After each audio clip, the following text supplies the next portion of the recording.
Just breathing for the recording. I guess breathing is part of the recording. So, this is Dr. Patrick Lockwood, and I'm here with Sebastian DeRoja. Hello, how's it going? And this is the Alchemy of the Mind podcast. And we're back talking again. What are we talking about again? We don't know. Okay. So, we're just here. We've kind of discussed some things over the week to talk about. But what should we talk about then? Which of the things? Well, I think one interesting thing was the whole. Did you see the strike thing? Strike? The Iran strike. Oh, yeah. Current events, but and you see your buddy Ben Shapiro is getting super roasted. He's getting roasted. Oh, people are really upset with him because he's being so pro-war on Iran. Huh. Like he was really talking a lot of shit about Trump, and really and basically like Paul Joseph Watson made a video about Ben Shapiro saying like basically like he's an enemy against America and shit like that. Wow. There's a lot of people who made videos like very just upset with Ben Shapiro because he's just so pro going after Iran because his war agenda is more oriented towards Israel. Okay. Which makes sense because of personal identity and his heritage and everything. So you think it's a bias because he's a Jew? Yes. Oh, I see. Imagine, but I think does that mean he's an enemy against America? Well, probably not that, but it means he has a bias that he's obviously not conscious of. I wonder how conscious he is of his bias. I mean, I don't think most people in the United States are very big fans of Iran. That's probably true. Yeah, but most aren't fans of war. Right. Most of us would prefer not. The industrial complex or whatever. Right. And then there's the question of globalism and blah, blah, blah, blah, blah. Right. Yeah. So. Which, don't know. Can't say globalism. Can't say it? I'm kidding. Like, what words are we not allowed to say here again? It's so hard to keep track. There must be a list somewhere. Say them all. Let's just say them all. Yeah. So Iran. It was 10 minutes to shooting a missile, or that we were going to shoot. Did you know about that? I try to stay uninvolved as much as possible. I haven't. That's the funny thing is I haven't been this week because I've been like dieting the iboga. Dieting. I haven't really been. Yeah, dieting is when you're like just incorporating one plant. Like I call it dieting sometimes. Oh, I see. Diet. It's the iboga diet. The ibogaine diet, right? But it really it's weird because it literally makes my interest in like current events and social media and all that just drain away. Yeah. Like I go to look at my phone, I'm like, oh look, there's an update about some bullshit. Like there's Tim Pool. I'm like, seeing the headlines enough. I don't need to listen to him. Yeah. I mean, why listen? It's better for my mental health. One of the guys from the group that I know, he actually has done 6 because he realized how much it was getting to him. So he's done 6 weeks, no YouTube. Wow. And he's like, and mostly it was Tim Pool, who's like, is overall pretty, reasonable. But it was just, he said it was just getting to him. And he feels like, he said if he was a 10 in crisis, he's a 6 now. Wow. Feels like he's had a say. He's doing so well. He actually did ayahuasca too. And we talked last night for like an hour and a half. And he is just, it's so amazing. It's what I've always, it's one of the reasons I have so much faith in plants and psychedelics, You have faith in plants? Mm-hmm. For sure. Can we unpack that statement? Can we unpack that statement? I mean, what is faith? I looked around in my life and I was like, I wasn't raised religious. I didn't really have any religious leanings. But I thought, okay, well, I look at like my research, working with plants medicinally, studying supplements, like everything in my life, they play a huge part and there's something that gives me faith. So why is that such an unpackable thing? It's the F word that bothers me. It's faith. Well, maybe that's your bias. Yeah, it's definitely my bias. I typically define faith as belief without evidence. Well, then I like evidence with my belief. Right. So I don't think you have faith. I think you have proof. Yeah, but it gives me, I don't know, it gives me faith in like those things to help society. Right. So hope. Yeah, I'm trying to find the right word here because faith. Let's see. Why do you just think that's like a blind kind of like? Yeah, I mean that's religion all over again. Yeah, you know? But I mean, can faith be defined in like different ways, or does it, is it always like just meaning like, oh, well, I believe in it because I have faith, but is that like blind faith versus faith? I don't know. I've always seen faith as blind, but there is, I guess, there's the common conception of blind faith that exists, right? And I would be foolish to not acknowledge that, but yeah, I can't imagine either of us. Shapiro, right? Ben Shapiro, I bet that's his faith. Yeah. That's shaping where, I think generally he wouldn't be pro-war, but because of the circumstances, his faith leads him to, be like, get him. His faith leads him to be like, get him. Get those nasty Iranians. I didn't watch his talks. I saw Red Elephant was talking about like how all these people made these videos about it, and I watched about 2 minutes of that, and I got my download of drama for the day. Yeah. What an interesting world we live in nowadays, where we are watching videos about what someone said, possibly about what someone said. There's like 5 degrees of separation to the point where it's only expanding. It is. Yeah. Do you want to know how more fucked up? Here's a good thing to talk about. This is fucked up. And if I might have sent it to you. Did I send the video to you about the fucking horns? No. Dude, kids, adolescents are growing horns because of phone usage. Their bone spurs are now forming off the back of their skull. So they'll be like, I think it's like around here in the X-ray pictures. Oh, really? It's like a serious thing. It's now, because we're so glitchy, right? We're like, again, like you said, we're building video upon video, like analysis of the analysis of the analysis. We're also so glitchy that we're developing changes in our physical body. That's very rapid, right? That's a wow. rapid change. That's interesting. It's not like a they say horn. It's not like horns. I mean, it's not horns here, but it's like horn development.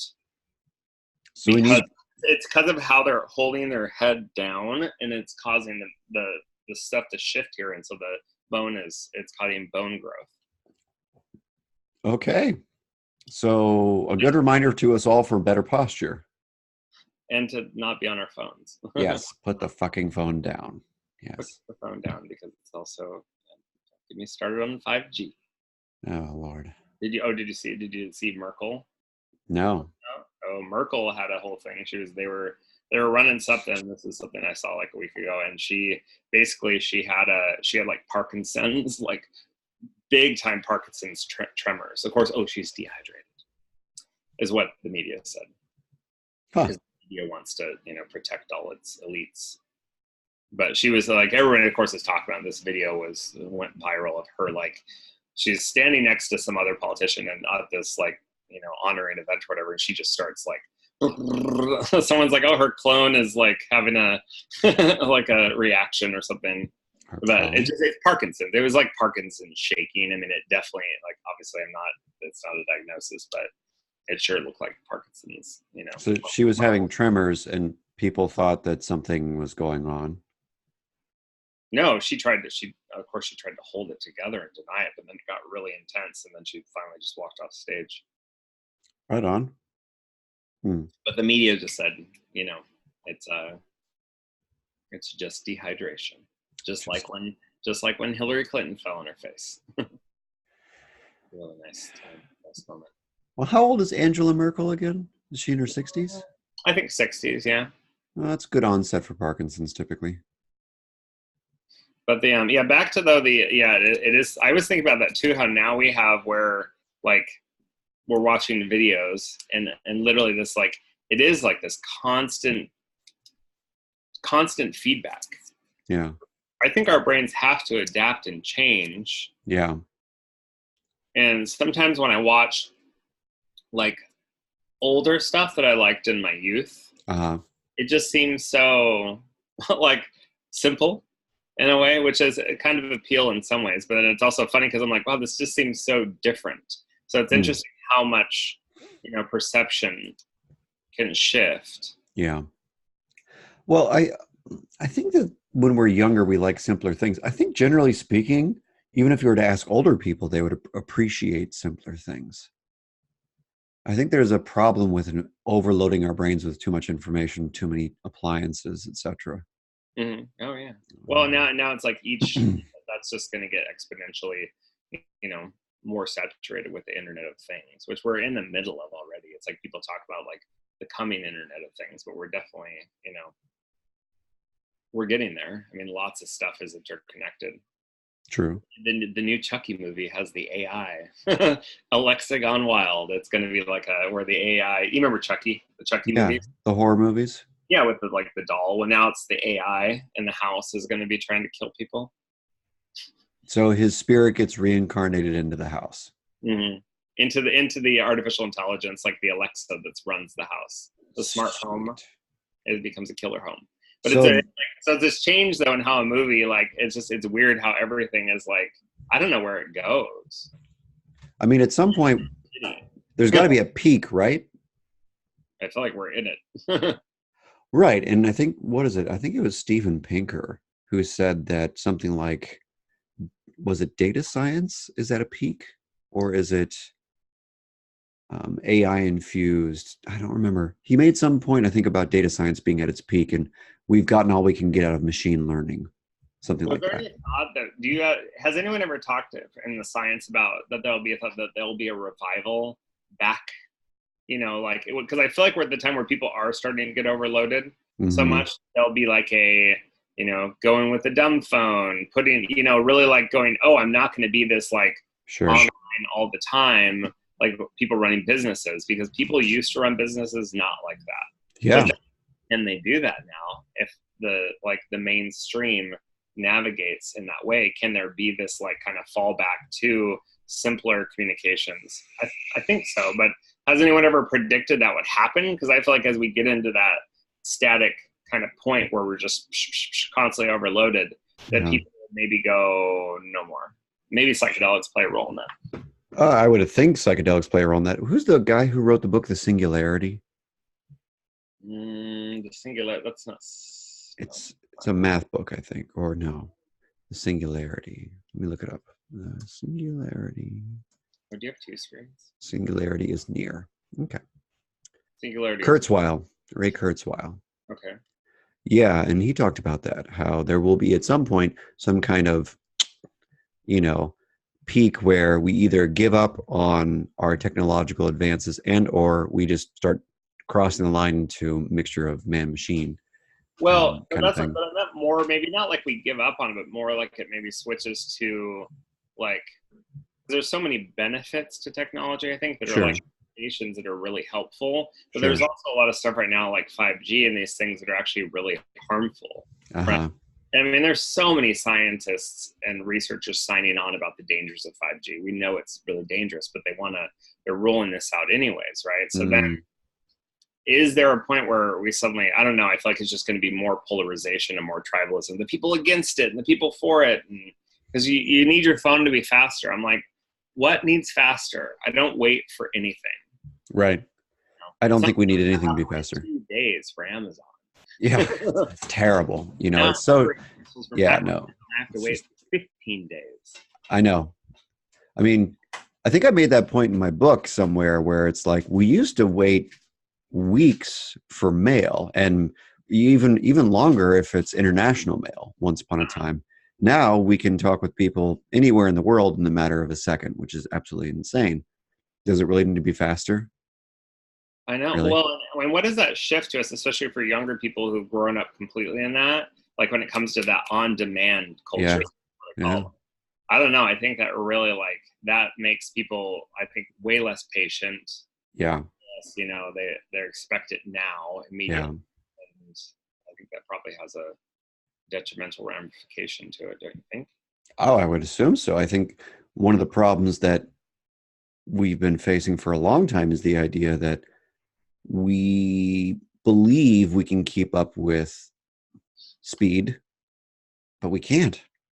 We just absolutely can't. I think the fact that people are getting burnt out so much at almost every level of every industry, whether it's the health sciences, medicine, etc., or psychology, or corporate America, whatever sector of the United States you want to kind of randomly walk into, almost everyone is getting burnt out. There are so many demands that they have to meet. 20 years ago, there wasn't a social media demand. Now there is. Yeah. Now, in order to be a successful baker, you have to have a smartphone and pictures on Instagram and all sorts of shit that has nothing to do with making a loaf of bread or what have you. Yeah. And all of this is to say that it's great that we have these cool toys. The problem is these cool toys are not as simple as we think they are. We don't just have a basketball. We have this thing that looks like a basketball that actually does 1,000 different things and hijacks our brain in ways we don't think about. Well, and it makes too, even like the enterprise of like with, like with what'll be my, business shift in September. Well, it makes it like, oh, it's like in looking into jewelry making and these things, it's like, oh, it's not just that thing. You'd have to learn. Yep. It's like you'd have to market it on here, and it becomes such a, and that's the market now. Because I mean, God, it used to be I'd have a good idea, and I think, and it's really weird, like I'd have a good idea and be like, oh, this is a great thing. Well, now if you have that good idea and you look it up, there's 10 other people with that idea or more. Yeah, no, it's crazy. And that's the problem with technology is we're moving so fast and we don't have brains, and society is built to handle that. We just don't. Yeah. So I think there's a necessity towards shifting back towards simpler times. I don't mean like back in the good old days when we could say the N-word and be okay with being racist against people. I mean the good old days when it's like, we lived in more simple, slow-paced societies. Well, I think that is useful. More moment, presence in the moment. Yeah. I've definitely, like the past few days, I've been practicing a lot more presence in the moment and not being distracted by my phone and it makes me feel like, 100% better in some ways. Mm-hmm. It's amazing. It's a pretty big shift. And I think the more like when we look at it as addiction, we've been discussing doing and expanding on that, I think, we're going to have a lot more opportunities coming up in September. Yeah, that's true. That's true. Cool. So I'm actually, it's pretty interesting that I have this like huge change coming, which just so you guys know, my Airbnb, basically Seattle City Council rolled out basically their bureaucratic bullshit, licensing, taxation, all this stuff to the Airbnb platform to short-term rentals in Seattle. And I will no longer be doing my Airbnb, but we'll be doing other cool stuff. What other cool stuff will you be doing? What other cool stuff will we be doing? Yes. Like expanding on the Psychedelic Society. Good. Expanding on the funny thing is, but I'm not going to bullshit about this actually on here because I can't remember if I told you about it, but I have to keep it off here because it's someone told me it confidentially. But I may be able to work with the clinic in the area and doing like support groups for there. So there's some cool opportunities in that, and then we will also are working on creating workshops, and we are. Now we'll have a nice open house with no one in it and we can hang out in physical person. Yes, that would be fun. Yeah, that'd be really fun. Yeah. And hopefully help and kind of create a way to address the addiction. Because people are, that's most people coming to the Psychedelic Society, which I have the meet up tomorrow. It's like 40 people are coming. So it's a big one, the psychedelic practice. Yeah. And basically there's, most people are coming to that because of the fear problem. Yeah. Because of that problem in our society, Yeah, I think I would find it hard to believe that the vast majority of people are not struggling with a sense of being overwhelmed by modern day circumstances. Oh, for sure. Yeah. And the fact that you've got 40 people coming is great. Yeah. And I think, and the one thing to counter that, it always has for me, psychedelics have always played that role. Did you ever notice anything in regard to that with microdosing? You mean with L? And with digital stuff, with the microdosing L. My experiences with LSD were definitely, they were calming on the one hand, because it was more on the micro side, less on the like full trip side of things. Um, I don't recall being less interested in my phone. I'm already pretty disinterested in my phone. If I could throw it out the window, I gladly would. So there's that. But And I think that's. do you feel pretty balanced about your phone habits? I Lately, have you gotten off your read that I got you hooked on? I have had less time on read. Yeah. Yeah, I've had less time on read, and I don't think the L has anything to do with that. I think that has more to do with the fact that my schedule is busier. Yeah, oh, for sure. Yeah. And one of the nice things about having a busier schedule is that I don't actually have as much time to waste on Twitter and MD Read and all that stuff. Yeah. But no, for me, microdosing with L was more of it was more of an experience where I got to appreciate things and have more free access to positive affectivity, which I don't normally have access to. Mm-hmm. Yeah. So there's that. Do you notice an increase in that present, like your moment awareness in the present? While on it or afterwards? While on it. No. I'm already fairly present as it is. Yeah, you're pretty present. To the point where it's kind of annoying. You're fucking present. Yeah. So spiritual. Oh my God. So yeah, no, it just definitely made, it just increased positive affect. That's for sure. Yeah. The Iboga is just, I don't know. It's like, obviously there's a reason, like I've told you, I have it tattooed on me, which is funny because I hadn't taken it in a really long time, but yeah. It's just so phenomenal. To me, it's the most interesting, but it's very different in its action than most psychedelics, I think. I mean, insights and like looking into the consciousness. It's like it takes a different approach. It's more grounded and less ethereal. Less ethereal. Can you explain what that means? Do I say that a lot? Yes, you do. I hear that all the time from you, and I'm like, what does that mean? Ethereal is like in the ether, like here. Now, I'm not saying Mr. Anti-Woo that there's ether here. But Deepak Chopra, you look so different. What happened? So I'm saying like the ether is like kind of ethereal means up in this space, like more in the mind and the emotion and kind of wispy ethereal stuff versus like down in the earth, grounded. Gotcha. Yeah, faith in the ethereal. You have faith in the ethereal. Okay. No, but I think like things like ayahuasca are more in the feminine and more kind of in this like emotional journeys and kind of, I don't know, it's a little bit more up. I don't know. It's you'd have to experience it, I think, to understand. I'd have to experience it. Fair enough. You probably have a different way to describe what that is, but probably, maybe, possibly. I don't know. Oh, maybe you just start saying ethereal. Maybe I do a dose of ibogaine. You would change your name to ethereal. Ethereal, yes, ethereal. Hello, ethereal. Ethereal. Wow. I don't think so for some reason, but you never know. I'm open-minded, and you never know. Maybe you'll grow your hair long and be a hippie. Yeah, if I could grow my hair long, I would. Have you had long hair? No. You had kind of a longish on top, but yeah. You never had down to your butt. No, I've never had hippie hair. I had horrible hippie hair when I actually got pictures the other day from like one of my first girlfriends and my last. And it actually was my last girlfriend. Sending me these pictures and oh man, brutal, like black hair down to here with like three goddess necklaces on. Cool. Yeah. Sweet. I was a witch boy. That's what the assholes in school like to tell me. Witch boy? Yeah, witch. Like Wicker? Wicker. Wicca. I'm kidding. Wicker, that's funny.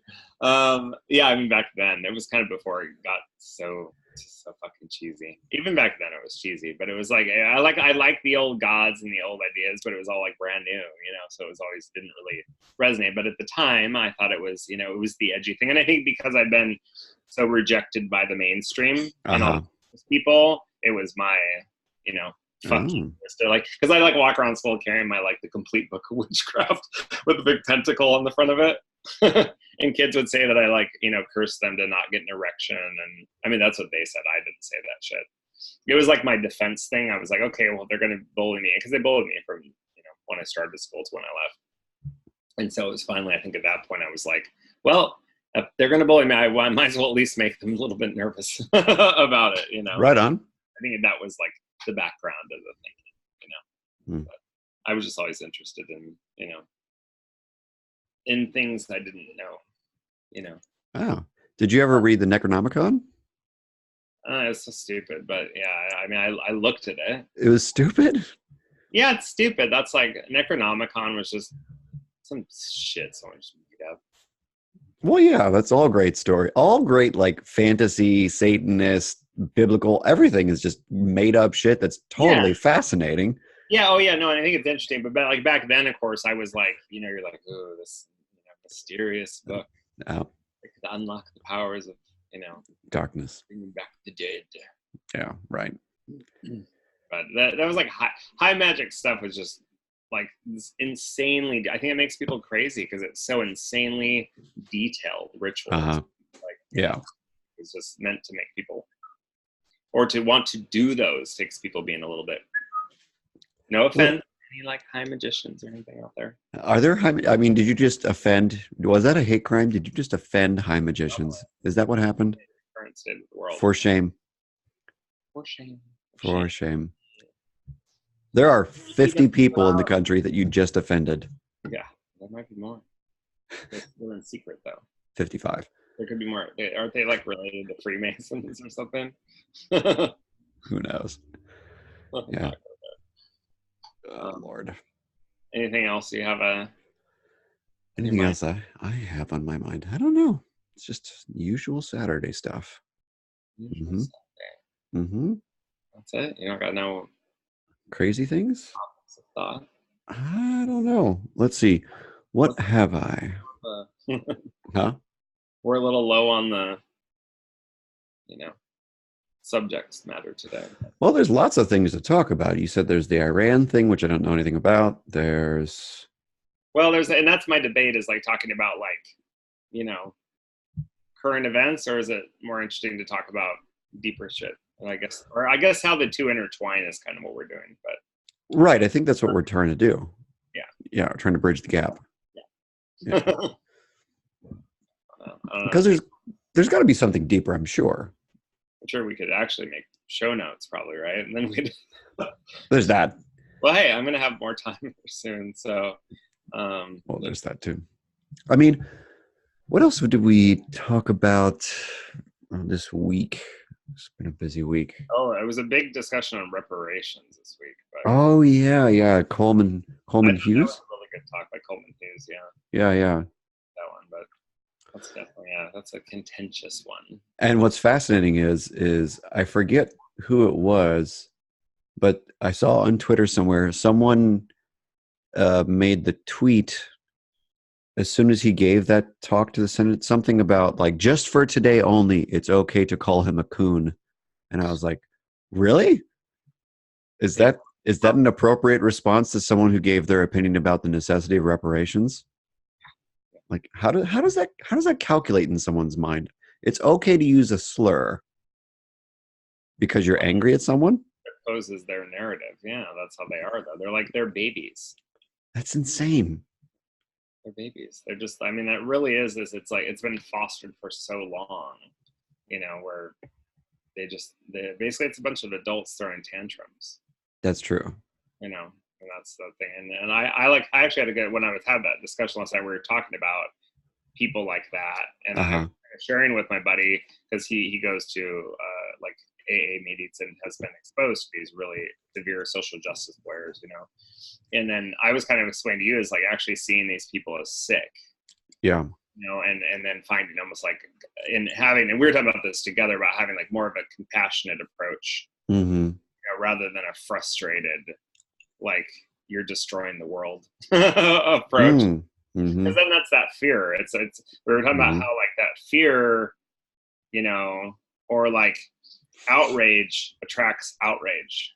It does. Like, okay, if I want to be like anti-outrage, but then I'm outraged about all the outrage, right? then you're just wrapped in the same fucking problem. You're outraged about the outrage. Love it.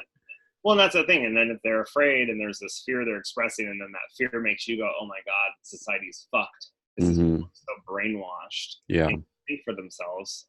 And then, that creates conflict. I mean, it's, so that's an interesting thing. We were going over like describing the different, describe the different shirts that they were wearing, and just like, all virtue signaling, all these shirts to express how to let people know their statement.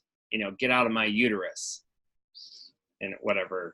Get out of my uterus. It was like literally all these shirts where you just see and with buzzed up here, septum ring, nice. Which is sad. I used to see people with the septum ring and colored hair, and I thought, oh, cool, my people, someone to talk to. Now I'm like, oh fuck, because usually that means I don't know. It's like the whole that used to be counterculture, and now that is the culture. It is, and it flipped on itself, which is a really weird thing. Yeah, it's weird that being outraged is now the goal.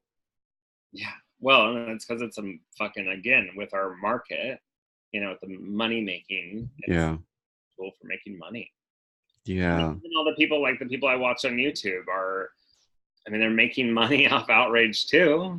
Yeah, Tim and all of them. I mean, that's fine. Everybody's got to make their living. I think it's important to get information, but maybe not like this. Maybe not a constant stream. Right. That makes it more. I think actually having that format where if say he had one show a day where he went over the topics, right? Like, oh, I'm going to watch that one show for the day. But then it's boom, boom, boom, boom, boom, like 4 or 5 videos, which I understand. Again, it's the marketing thing, right? It's more views, but that also I think makes it more addictive. Because it's like, boom, new headline, new, and not that he's like clickbaity for sure, but although his newest one that he just posted is, are we heading into, Iran is targeting U.S. critical infrastructure.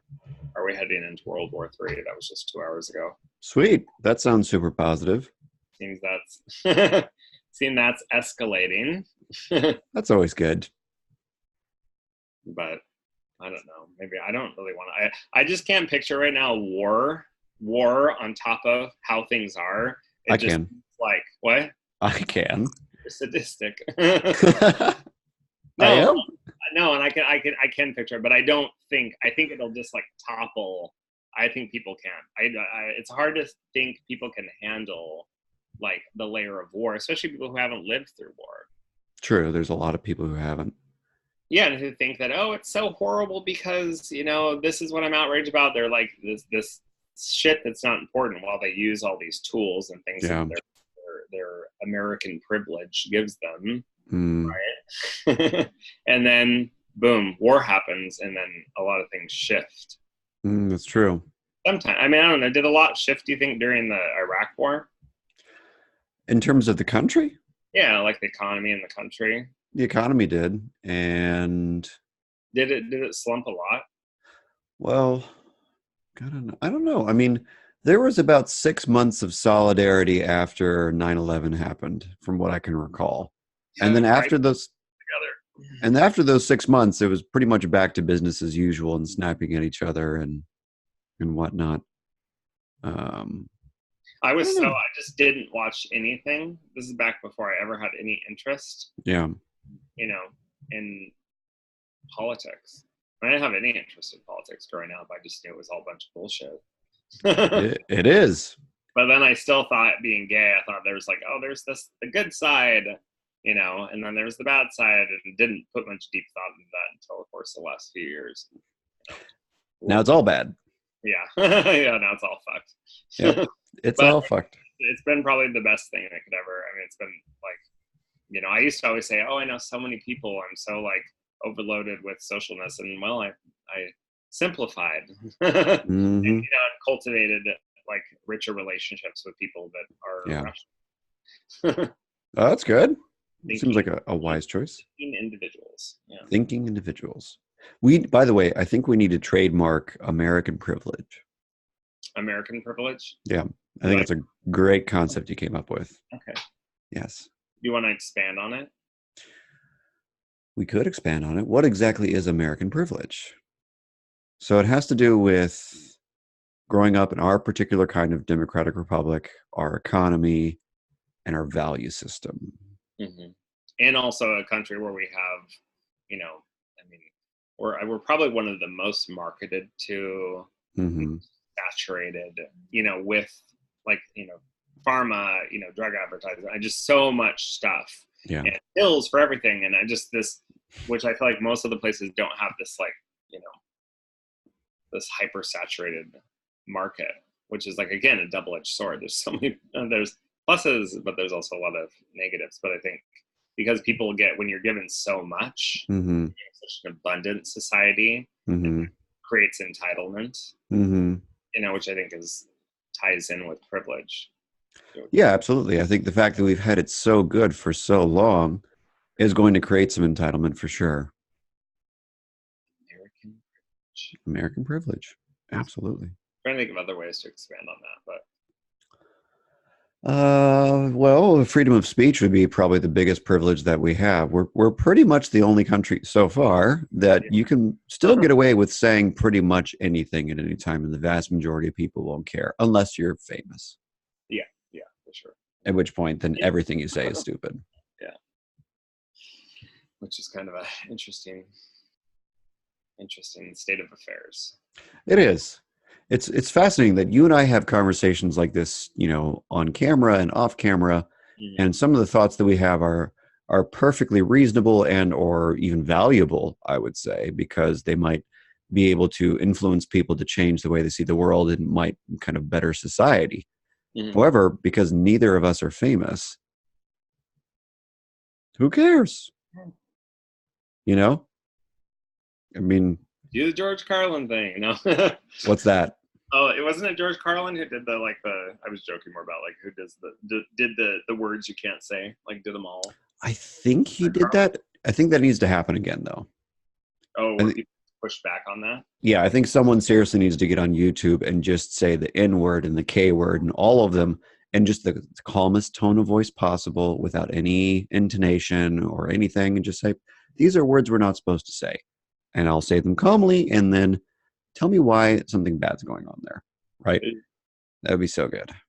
That would be good, but then whoever wants to get in the line of the fire side of the mob.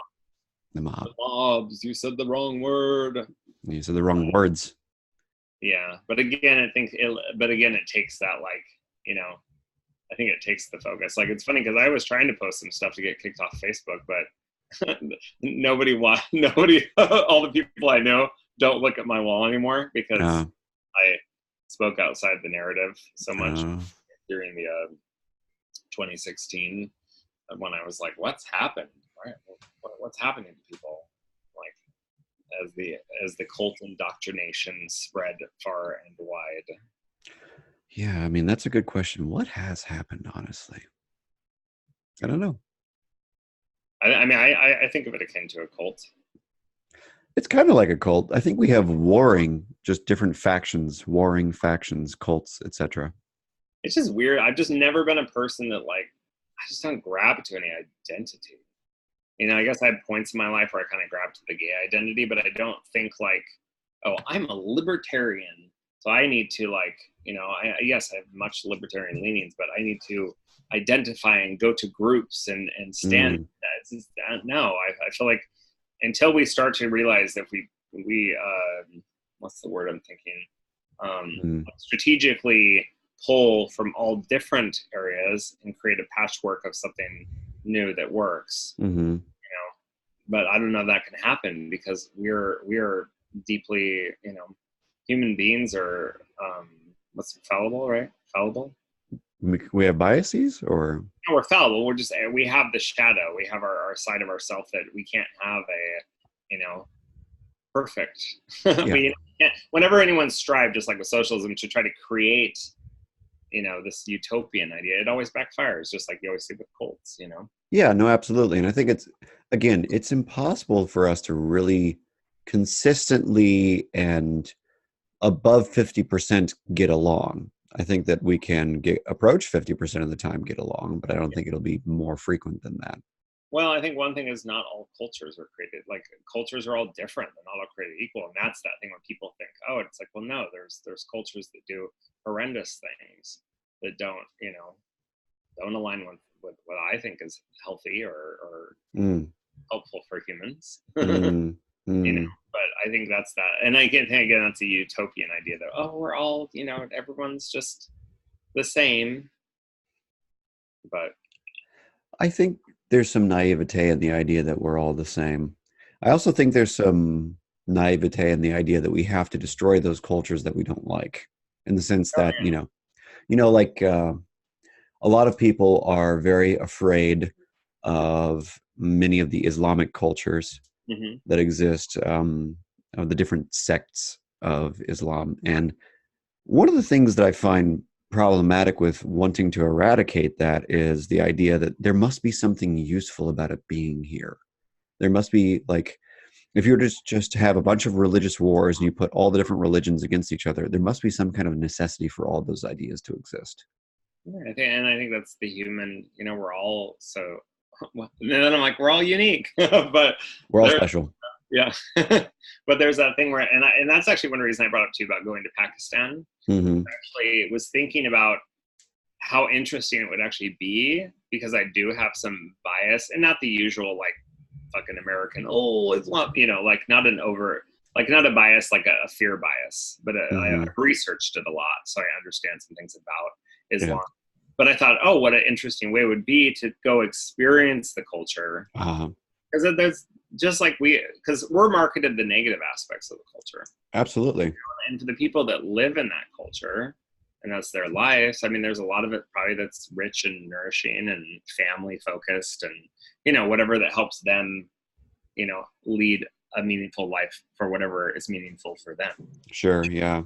I just think that I was thinking it'd be an interesting experience to go kind of immerse into it. It would be fascinating, so long as you don't die. See, maybe that's a bias. Why would I die? No. Good question. Sure. Yeah. I think there are on average a lot more bombing things probably. I don't know how unstable is Pakistan? I honestly don't know. I don't think I could speak on that. Yeah, I don't think it's too unstable. I think it's actually right. Now I've got a buddy who may work for the government there. Sweet. You got friends in high places. Crystals from. So. You get your crystals from the people in Pakistan. Kilo of tourmaline. And then we did some business dealing where I was like, can I please have some of these? They're watermelon tourmaline. They're really beautiful, but they're a bit higher ticket. And I was like, well, can you add a couple of those into the mix? And he's like, okay, I could do some small ones. So, but it's funny. I used to be horrible at, like, what's the word? Negotiating? Haggling? Yeah. Maybe negotiating is a more appropriate word. But now I'm not. No, I don't mind. Plus, it's really easy to negotiate. Like, when you're on a screen, and you're not like talking to a person directly, being like, no, I'd rather offer you less. Yeah. But it's easy to do online because it's just like, whatever, offer up. I usually offer a little bit less. Right on. But yeah. Fun stuff. Crystals. Well, we covered a few things there. I do have this 3:30, so. Well, I guess we should call it a day. Okay. Well, it's always a pleasure. Absolutely. And for all of you who listen and watch, thank you so much. Again, my name is Patrick Lockwood, and this is Sebastian DeRoja. And this is the Alchemy of the Mind podcast. We try to record once a week, if at all possible. And please find us on minds.com and check us out on YouTube. And we will talk again soon. And hopefully something here changed your mind, because that's the whole point, the alchemy of the mind. Have a good day. You too. Thanks. Bye.